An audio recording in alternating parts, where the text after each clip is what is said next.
नमस्कार, झारखंड के बढ़ते कदम में आपका स्वागत है। मैं हूं आपके साथ विभा उपाध्याय। नक्सलियों के खात्मे के लिए रघुवर सरकार कई मोर्चों पर काम कर रही है। एंटी नक्सल ऑपरेशन के साथ साथ नक्सल प्रभावित क्षेत्रों में विकास कार्यों को तरजीह दी जा रही है। युवकों को सहायक पुलिस के तौर पर नियुक्त किया जा रहा है। पुलिस और जनता के बीच बेहतर संबंध बनाने की कोशिश की जा रही है। सरकार का संकल्प है कि वर्ष 2017 तक झारखंड को उग्रवाद मुक्त बना दिया जाए। केंद्र सरकार ने भी झारखंड सरकार के विकास कार्यों की सराहना की है। नक्सली खात्मे के साथ साथ रघुवर सरकार विकास योजनाओं को अमली जामा पहनाने में लगी हुई है। विकास परिषद की पहली बैठक में एक्शन प्लान बनाकर काम करने का निर्णय लिया गया है। बहरहाल शुरू करते हैं आज का एपिसोड, लेकिन सबसे पहले आपको दिखाते हैं सुर्खियां।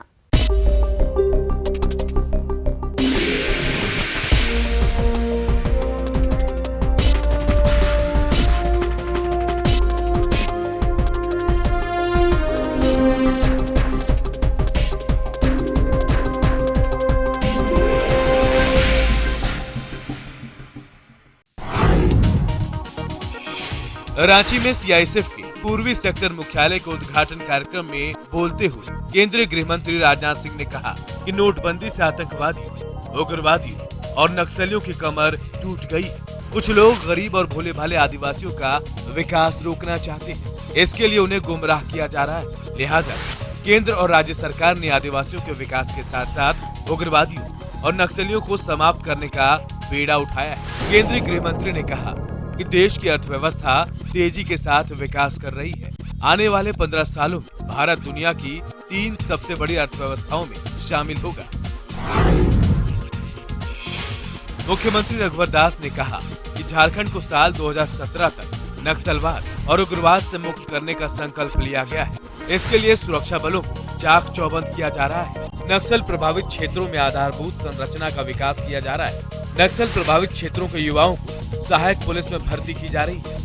नक्सल प्रभावित क्षेत्रों में बिजली, पानी, सड़क, स्वास्थ्य केंद्र, स्कूल और कौशल विकास केंद्र की स्थापना की जा रही है। देश में पहली बार आदिम जनजाति बटालियन का गठन किया जा रहा है। मुख्यमंत्री रघुवर दास ने गुरु गोविंद सिंह जी के 350वें जन्मोत्सव को लेकर प्रकाश पर्व का उद्घाटन किया। इस दौरान सीएम ने कहा कि गुरु गोविंद सिंह जी से प्रेरणा लेकर हमें समता मूलक समाज के निर्माण का संकल्प लेना चाहिए। हमारी परंपरा रही है कि हम महापुरुषों की जीवनियों से सीख लेते हैं। लिहाजा सरकार की कोशिश है कि ऐसे महापुरुषों की जीवनियों से युवा पीढ़ी को अवगत कराकर उन्हें प्रेरित किया जाए। मुख्यमंत्री ने कहा कि गुरु गोविंद सिंह जी के स्मरण मात्र से हम सबका मस्तिष्क श्रद्धा से झुक जाता है। मुख्यमंत्री रघुवर दास ने कहा कि रांची में छिटपुट तरीके से बसे कुष्ठ रोगियों का सर्वेक्षण किया जाएगा और उन्हें एक स्थान पर व्यवस्थित ढंग से बसाया जाएगा। नगर विकास विभाग के कार्यों की समीक्षा के दौरान उन्होंने निर्देश दिया कि भगवान बिरसा मुंडा स्मृति पार्क के समीप बिरसा मुंडा की जीवनी पर लाइट एंड साउंड शो का आयोजन किया जाए। ओपन थिएटर की क्षमता कम से कम 500 लोगों की हो। इसमें झारखंड के आंदोलनकारियों के अलावा शहीद सैनिकों की स्मृति में पार्क का भी निर्माण कराया गया। सीएम ने अधिकारियों को भोपाल में निर्मित शौर्य स्मारक पार्क का अध्ययन करने का निर्देश दिया है। मुख्यमंत्री रघुवर दास ने नई राजधानी के लिए केंद्र सरकार से आर्थिक सहायता की मांग की है। सीएम ने इस बाबत 4000 करोड़ की विशेष सहायता देने का अनुरोध किया है। साथ ही उन्होंने गरीब कल्याण कोष में प्राप्त हो रही राशि से राज्य सरकार द्वारा प्रस्तावित स्मार्ट ग्राम परियोजना के लिए आर्थिक सहायता की मांग की है। उन्होंने कहा कि जिला अस्पतालों के विकास के साथ मेडिकल कॉलेज बनाने की केंद्रीय योजना में बोकारो, चाईबासा और कोडरमा को भी शामिल किया जाए। झारखंड कैशलेस व्यवस्था को अपनाने के मामले में अग्रणी राज्य बनकर उभरा है। झारखंड देश का पहला राज्य होगा जहां कैशलेस अर्थव्यवस्था होगी। मुख्यमंत्री रघुवर दास का कहना है कि सरकार सबका साथ सबका विकास चाहती है। बढ़ता हुआ झारखंड और विकास की ओर उन्मुक्त झारखंड बनाना सरकार का लक्ष्य है। डिजिटल झारखंड की ओर प्रदेश बढ़ चुका है। इसके लिए सरकारी और गैर सरकारी स्तर पर काम किए जा रहे हैं। उन्होंने कहा कि देश बदल रहा है। पेयजल एवं स्वच्छता मंत्री चंद्र प्रकाश चौधरी ने कहा है कि राज्य सरकार ग्रामीण क्षेत्रों में जलापूर्ति के लिए प्रतिबद्ध है।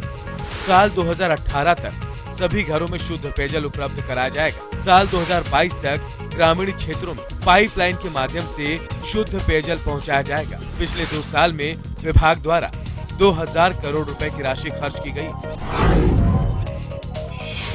मुख्य सचिव राजबाला वर्मा ने मोमेंटम झारखंड के तहत होने वाले ग्लोबल इन्वेस्टर समिट की तैयारियों का जायजा लिया। सीएस ने आयोजन से जुड़ी विभिन्न एजेंसियों के प्रतिनिधियों के साथ तैयारियों की व्यापक समीक्षा की। मुख्य सचिव ने सभी विभागों को ग्लोबल इन्वेस्टर समिट में अपने विभाग से जुड़े निजी क्षेत्र के उपक्रमों की अधिकाधिक भागीदारी सुनिश्चित करने का निर्देश दिया है। साथ ही कहा कि सभी विभाग बढ़-चढ़ कर इस आयोजन को सफल बनाएं। मुख्य सचिव राजबाला वर्मा की पहल के बाद हिंदुस्तान कॉपर लिमिटेड और यूसीआईएल के बीच लंबित विवाद खत्म हो गया है। सीएस की अध्यक्षता में हुई बैठक में दोनों कंपनियों के प्रतिनिधियों के बीच यूरेनियम खनन पर सहमति बन गई है। बैठक के दौरान सीएस ने कहा कि विवाद की वजह से कॉपर खनन क्षेत्र के लीज का मामला प्रभावित हो रहा था। दोनों कंपनियों के बीच समझौता हो जाने से लीज स्वीकृति में आसानी होगी और खनन कार्य में तेजी आएगी। सीएस ने कहा कि सुरक्षा को लेकर किसी कंपनी को सरकार से सहयोग की अपेक्षा है तो वो स्टेट इंडस्ट्रियल सिक्योरिटी फोर्स की सेवा ले सकते हैं। मुख्य सचिव राजबाला वर्मा ने साहेबगंज में गंगा नदी पर प्रस्तावित साहेबगंज मनिहारी पुल के शिलान्यास कार्यक्रम का जायजा लिया। इस दौरान उन्होंने पुल निर्माण के लिए किए जा रहे भूमि अधिग्रहण के कार्यों की समीक्षा की और रैयतों को समय पर मुआवजा राशि उपलब्ध कराने का निर्देश दिया। सीएस ने कहा कि गंगा पर पुल बन जाने से बिहार, पश्चिम बंगाल और पूर्वोत्तर के राज्यों में आवागमन में आसानी होगी। ये पुल लोगों को जोड़ने का काम करेगा और रोजगार सृजन के साथ ही कारोबारी गतिविधियों को गति प्रदान करेगा। फिलहाल वक्त एक छोटे से ब्रेक का। ब्रेक के बाद हम आपको बताएंगे कि झारखंड को नक्सल मुक्त बनाने को लेकर रघुवर सरकार क्या कदम उठा रही है।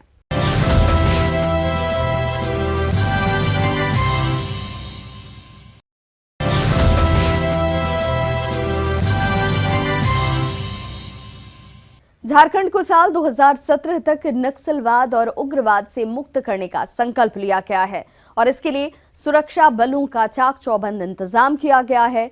नक्सल प्रभावित क्षेत्रों में आधारभूत संरचना का विकास किया जा रहा है। बेरोजगार युवकों को सहायक पुलिस में नियुक्त किया जा रहा है। केंद्रीय गृह मंत्री राजनाथ सिंह ने भी झारखंड सरकार के विकास कार्यों की प्रशंसा की है।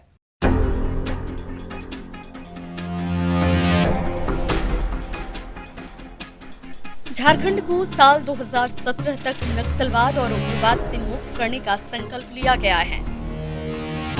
सीआईएसएफ के पूर्वी सेक्टर मुख्यालय के उद्घाटन कार्यक्रम में बोलते हुए मुख्यमंत्री रघुवर दास ने कहा, झारखंड में केंद्र सरकार के कई लोक उपक्रम हैं, जिसकी सुरक्षा एक बड़ी चुनौती है। सीआईएसएफ का मुख्यालय बन जाने से लोक उपक्रमों के साथ साथ झारखंड में स्थित कोयला और लौह अयस्क खदानों की सुरक्षा भी चाक चौबंद हो सकेगी। इतना ही नहीं, झारखंड के प्रतिभाशाली युवाओं के नियोजन के भी द्वार खुलेंगे और लोगों को रोजगार के लिए बाहर नहीं जाना पड़ेगा।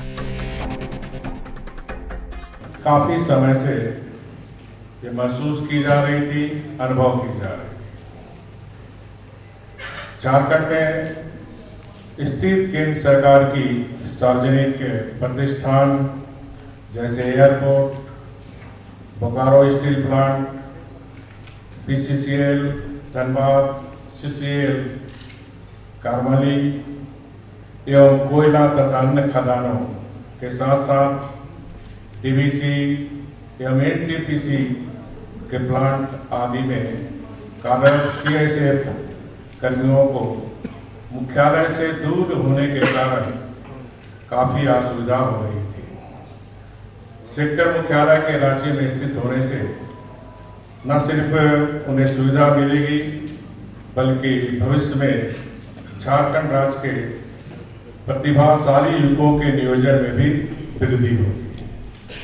मैं इसके लिए माननीय गृह मंत्री का हृदय से धन्यवाद करता हूं।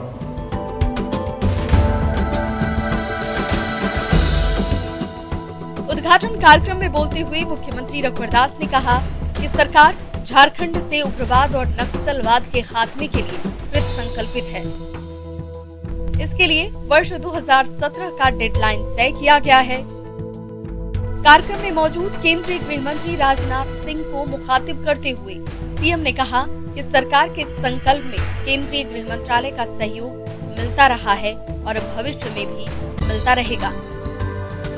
उग्रवाद और नक्सलवाद की तरह राज्य से संगठित गिरोह का भी सफाया किया जाएगा। सरकार किसी को भी कानून हाथ में लेने की इजाजत नहीं देगी।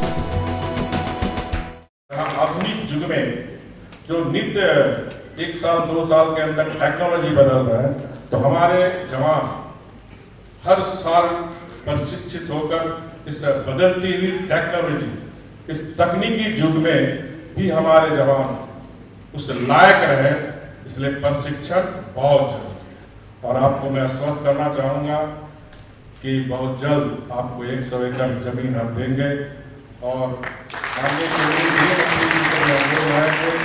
प्रशिक्षण सेंटर में आने का पैसा भारत सरकार दे, ताकि हम अपने जवान को एक समय के अनुकूल हम अपने जवान को उस काबिल बना सके। मैं फिर से आप सबको ये आश्वस्त करना चाहता हूं कि झारखंड राज्य में शांति व्यवस्था स्थापित करने के लिए झारखंड सरकार को जहां तक जाना हमारी सरकार जाएगी, क्योंकि हमारी सरकार की प्राथमिकता है शांति, अमन, भाईचारा, सौहार्द वातावरण, और इसमें लगातार भारत सरकार का हमें सहयोग मिल रहा है। कार्यक्रम में मौजूद केंद्रीय गृह मंत्री राजनाथ सिंह ने कहा कि नोटबंदी से आतंकवादियों, उग्रवादियों और नक्सलियों की कमर टूट गई है। कुछ लोग गरीब और भोले भाले आदिवासियों का विकास रोकना चाहते हैं। इसके लिए उन्हें गुमराह किया जा रहा है।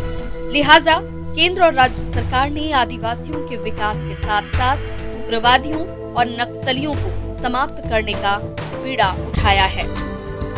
केंद्रीय गृह मंत्री ने कहा कि देश की अर्थव्यवस्था तेजी के साथ विकास कर रही है। आने वाले 15 वर्षों में भारत दुनिया की 3 सबसे बड़ी अर्थव्यवस्था में शामिल होगा। हमारे देश के अर्थव्यवस्था की जो साइज है, जो आकार है, वो $2 ट्रिलियन का है। और आज हमारे भारत की अर्थव्यवस्था जो दुनिया की टॉप 10 ऊपर की 10 जो इकोनॉमी हैं, जो अर्थव्यवस्थाएं हैं, उनमें भारत आता है। लेकिन आज हम भारत के लोग ही नहीं, बल्कि दुनिया के लोग ये कहने लगे हैं कि दुनिया में किसी देश की फास्टेस्ट ग्रोइंग इकोनॉमी यदि है तो भारत की। सबसे तेजी से आगे बढ़ने वाली अर्थव्यवस्था नहीं किसी देश की है कि भारत की। रांची में आयोजित उद्घाटन कार्यक्रम के दौरान मुख्यमंत्री रघुवर दास ने कई घोषणाएं भी की। सीआईएसएफ को प्रशिक्षण संस्थान खोलने के लिए 100 एकड़ जमीन उपलब्ध कराई जाएगी। साल 2017 तक झारखंड से नक्सलियों के सफाई का संकल्प लिया गया है। वर्ष 2016 में नक्सलियों के विरुद्ध 1609 अभियान चलाकर भारी मात्रा में हथियार और विस्फोटक बरामद किए गए हैं। नक्सली अभियान के दौरान 519 नक्सली और उनके समर्थकों को गिरफ्तार किया गया है। नक्सल प्रभावित क्षेत्रों में बिजली, पानी, सड़क, स्वास्थ्य केंद्र, स्कूल और कौशल विकास केंद्र की स्थापना की जा रही है।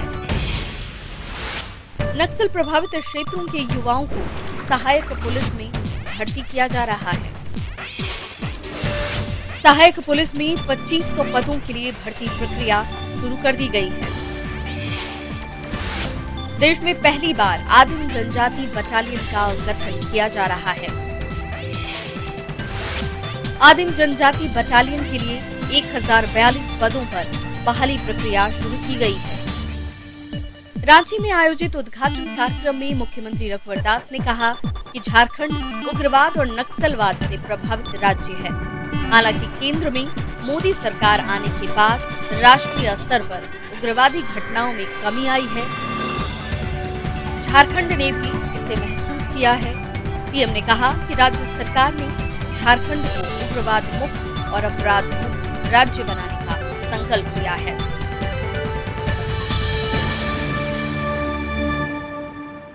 फिलहाल वक्त एक और छोटे से ब्रेक का। ब्रेक के बाद बताएंगे कि राज्य विकास परिषद की पहली बैठक में कौन कौन से निर्णय लिए गए।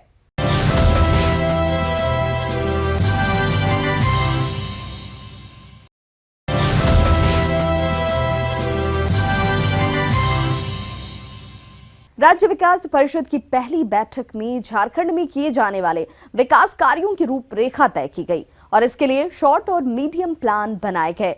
अर्थशास्त्रियों का ये कहना है कि झारखंड की ग्रोथ रेट बाकी राज्यों के मुकाबले काफी अच्छी है, लिहाजा सरकार को एक्शन प्लान बनाकर काम करना चाहिए।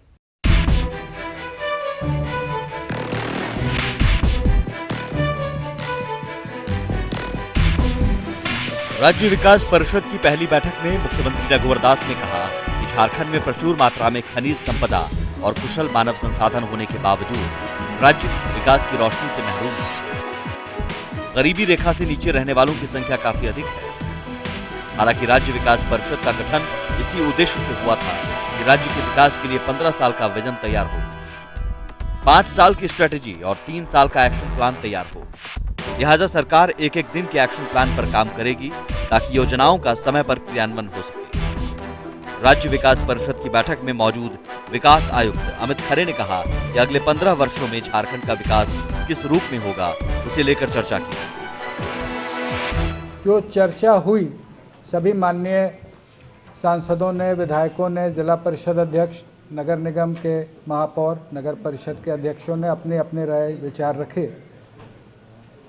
मुख्य रूप से उसमें यह बात उभर के आई कि झारखंड को अगले 15 वर्षों में विकास की जिस दिशा में ले जाना है उसके लिए विज़न 2032 के साथ साथ एक 3 वर्ष का एक्शन प्लान रहे और हर सेक्टर में एक्शन प्लान के अनुरूप इम्प्लीमेंटेशन प्लान भी रहे। राज्य विकास परिषद की पहली बैठक में मुख्यमंत्री रघुवर दास ने कहा कि विकास परिषद में उप समितियां बनाई जाएंगी जो 3 साल का रोड मैप तैयार करेंगी। इसमें लक्ष्य निर्धारित करने के साथ ही उनके क्रियान्वयन के सुझाव भी दिए जाएंगे। विभागों के बीच समन्वय बनाकर उसे धरातल पर उतारा जाएगा। बैठक में मौजूद राज्य विकास परिषद के उपाध्यक्ष सह अर्थशास्त्री सुरजीत सिंह भल्ला ने कहा कि झारखंड बाकी राज्यों के मुकाबले काफी नया राज्य है। हालांकि विकास दर के मामले में झारखंड दूसरे राज्यों के मुकाबले काफी आगे है।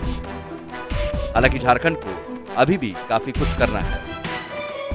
राज्य विकास परिषद की बैठक में काफी अच्छे सुझाव आए हैं, उसे धरातल पर उतारा जाएगा। झारखंड जो है वो अगर आप देश से कंपेयर करें तो पोर स्टेट है, मतलब कि या 15 या 16 पर कैपिटा इनकम 18-20 स्टेट्स में से नीचे है।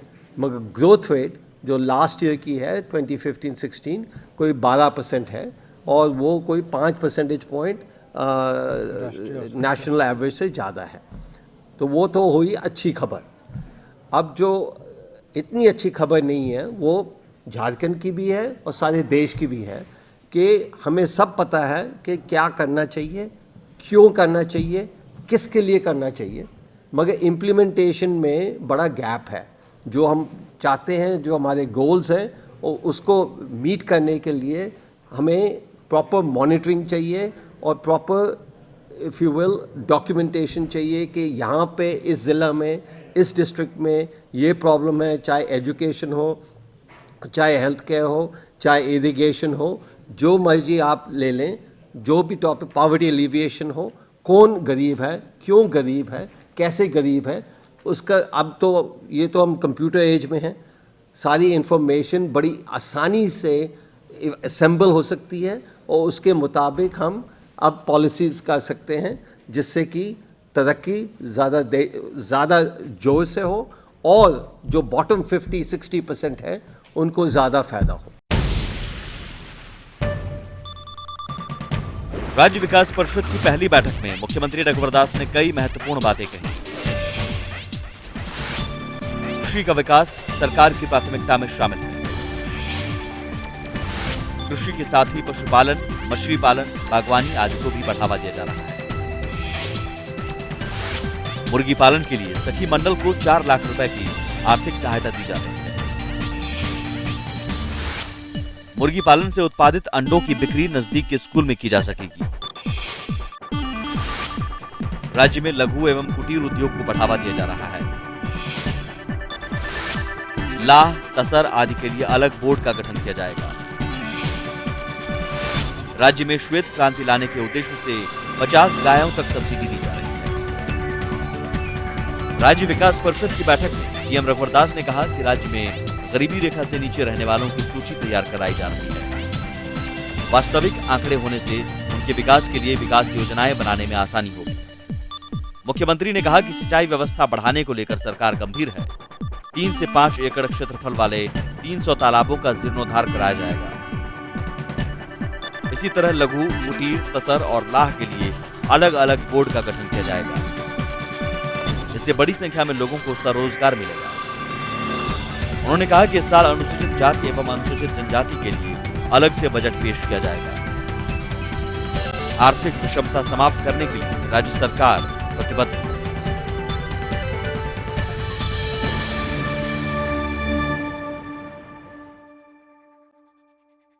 तो आज के इस एपिसोड में बस इतना ही। अगले अंक में एक बार फिर से होगी आपसे मुलाकात। तब तक के लिए मुझे और मेरी पूरी टीम को दीजिए इजाजत। नमस्कार।